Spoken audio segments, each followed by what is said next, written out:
brand နဲ့ product customer က think product ကိုဝေးတာလားဒါမှမဟုတ် think brand ကိုယုံကြည်ပြီးတော့ဝေးတာလား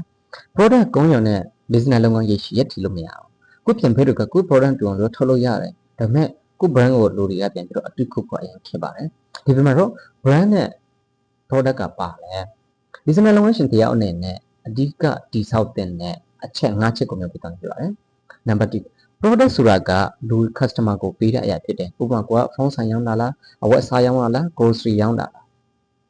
product ရဲ့အဓိက key point ကတော့ what are you selling မင်းဘာတွေကိုရောင်းနေလဲဆိုတဲ့ဟာတွေပါပဲနံပါတ်2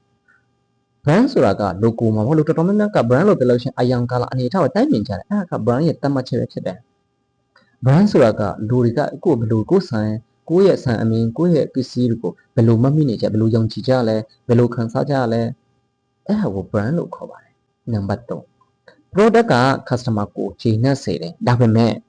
brand ခံมาလာပြီဆိုရင် customer ကတင်းကိုပဲခဏခဏလာရွေးချယ်ကြမှာဖြစ်ပါတယ်ဥပမာပြောဆိုရင်မြန်မာနိုင်ငံမှာအောင်တမာတီးလို့ပြောလို့ရှိရင်ဆွေလုံးနဲ့အများကြီးရှိကောင်းရှိတယ်ဒါပေမဲ့အောင်တမာတီးလို့ပြောလို့ရှိရင်အောင်တမာတီးကချင်းခွင်နဲ့မှလည်း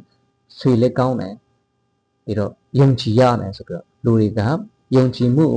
ပြီးတော့ experience ရယ် emotion ရယ်ပြီးတော့ခဏခဏလာတယ်ပေါင်းပြီးဆိုရင်အဲ့ဒီ brand ကပို့ပြီးတော့ကြီးမြတ်သွားပြီဖြစ်ပါတယ်နံပါတ်4 product က copy လုပ်လို့ရတယ် brand ကိုတော့ copy လုပ်ဖို့ခက်တယ်ကိုယ့်ပြင်ဖက်ကကို product ကောင်းတယ်သိတာလို့ရှိရင်ကိုနဲ့တူအောင်တော့တန်းထုတ်မှာ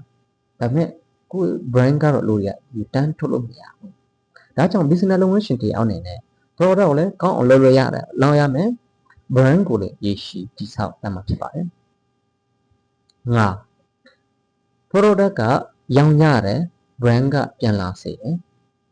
business ရဲ့ရရှိရက်တည်ဖို့အတွက်က customer တစ်ခါဝေပြီးတာနဲ့မပြီးဘူးပြန်လာတယ်ပြန်ဝေတယ်ပြန်သုံးတယ်ပြန်ဝေတယ်ပြီးတော့သူများကိုလည်းပြပြတာကိုအဲ့လိုဖြစ်သွားပြီဆိုရင်အဲ့ဒါက brand လို့ခေါ်ပါတယ်ဒါကြောင့် marketing မှာ product promotion အတွက်အများကြီးဖတ်ဆံသုံးတာထက်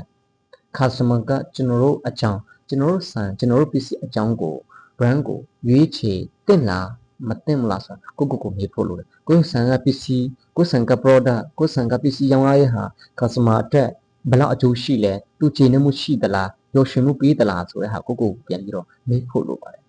ဒီနေ့မသားထားမှာက product customer ကိုပေးရတဲ့အရာဖြစ်တယ် brand customer ရဲ့စိတ်ထဲမှာဝေသူရဲ့ဖောက်တည်တဲ့စိတ်ထဲမှာကိုအကြောင်းကိုအမြဲတမ်းကြံနေတာဖြစ်တယ် product ကဒီနေ့ရောင်းအောက်ကိုဖန်တီးပေးတယ်ဒါပေမဲ့ brand ကတော့မနစ်ပြန်တစ်ဖက်ကနှစ်ပေါင်းများစွာကိုတည်ဆောက်ပေးတဲ့တန်ဖိုးပေးတဲ့အရာဖြစ်ပါတယ်နောက်ဆုံးကတော့ product က team business ကိုစတင်ပေးနိုင်တယ် brand ကတော့ team business ကိုရရှိတည်ဆောက်နိုင်တယ်ကျွန်တော်ကတော့ယူကွန်ဖြစ်ပါတယ် business နဲ့ entrepreneurship နဲ့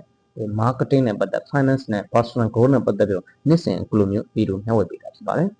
ကျွန်တော်တို့ရဲ့ဗီဒီယိုလေးကိုနေ့စဉ်ကြည့်ရှုနိုင်ဖို့ YouTube channel Facebook page ကိုလည်း like subscribe လုပ်ပေးဖို့အားလုံးကိုလည်းတောင်းဆိုပါတယ်အားလုံးကိုကျေးဇူးတင်ပါ